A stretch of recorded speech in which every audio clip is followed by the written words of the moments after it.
Josh soon began hiking along one of the trails at a rapid pace, utilizing his military training as he observed his surroundings, taking note of the atmosphere, trees, soil, and temperature.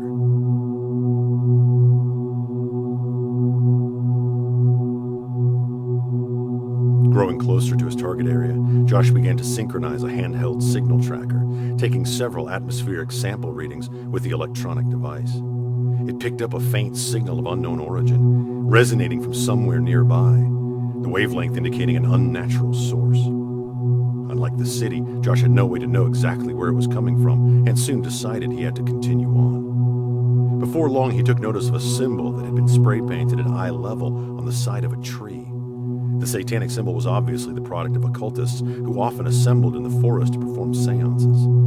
There was always an increase in occult activity this time of year, he knew. As he hiked through the forest, Josh followed the direction of the signal reading. Before he even attempted to find its source, he wanted to plant a device that would record signals in the immediate area for future study. He then activated it, burying it next to a tree that he could easily find. Once this was done, he continued on through the woods.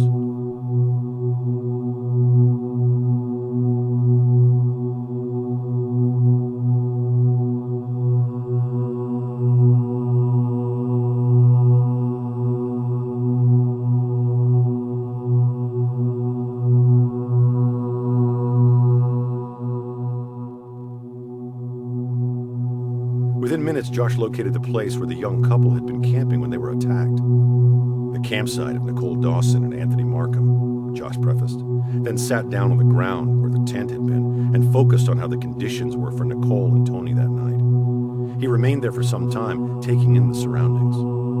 After he'd observed everything about the surrounding area, Josh began to quiet his thoughts.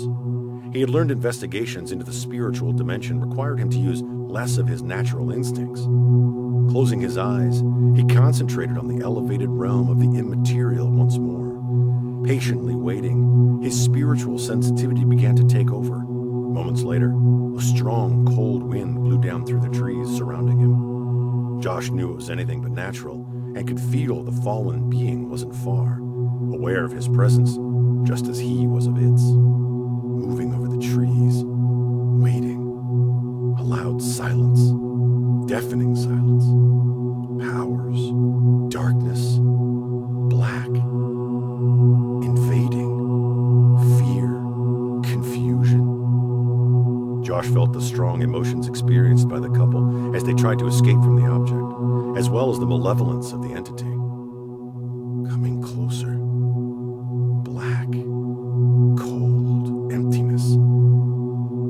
The feelings were raw, the words not conveying the full emotion of what he knew Nicole and Anthony had felt that night. Josh soon became aware in his spirit that the dark object was a fallen angel, and that Nicole and her boyfriend had encountered it.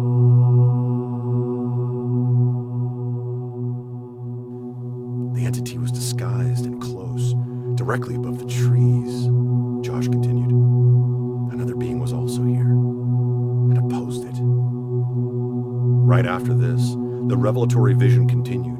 The intensity of the impression related to what Nicole and her boyfriend had been subjected to were things Josh hadn't felt in his time investigating the phenomenon. The heaviness of the vision caught him off guard as he described it. The same evil entity that he had sensed previously had been here, moving over the land like a plague.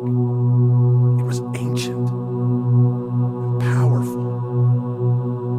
Josh had never felt pure evil so tangibly, knowing its intense hatred for humanity.